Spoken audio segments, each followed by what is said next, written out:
When I paint, I think of it as making a movie without sounds. I want the viewer to make their own soundtrack.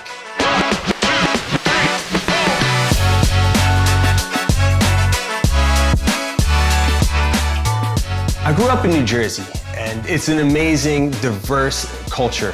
The streets in New Jersey are very blue collar, and it really influenced my art.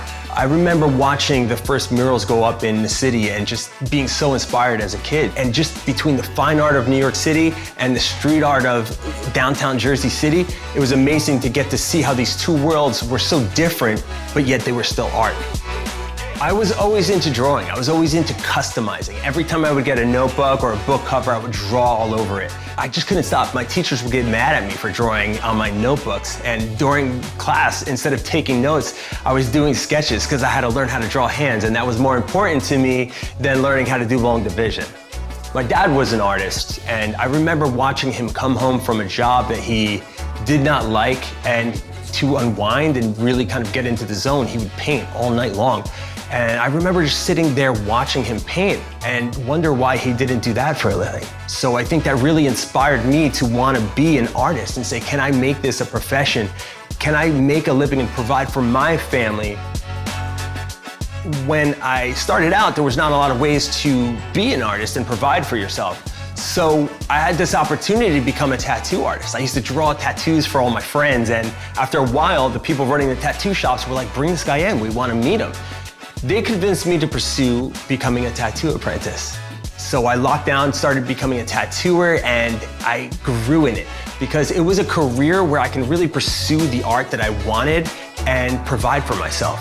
That gave me an opportunity to be on 2 different tattoo TV shows. I was on Ink Masters and I was on Tattoo Rescue. On Tattoo Rescue, it was pretty cool because I got to teach tattooers all over the country how to paint. What I really like about working in different mediums is that you get different looks. I work on canvas, I work on watercolor paper, I work on metal. And I really came up with this cool technique of adding texture and painting.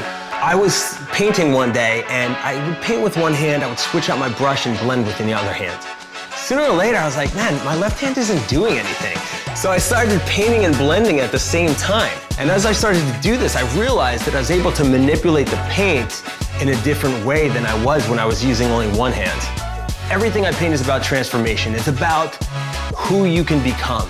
I want you to look at this painting and think of the side of you that nobody knows. I think that that's a beautiful thing about being an artist, is that your song is never written. It's just you're adding verses and you're adding layers and you're adding more and more every time that you paint. My job as an artist is just to lay down the groundwork. As a collector, you get the chance to add to this story. Every chapter of your life can be turned into the soundtrack of this painting.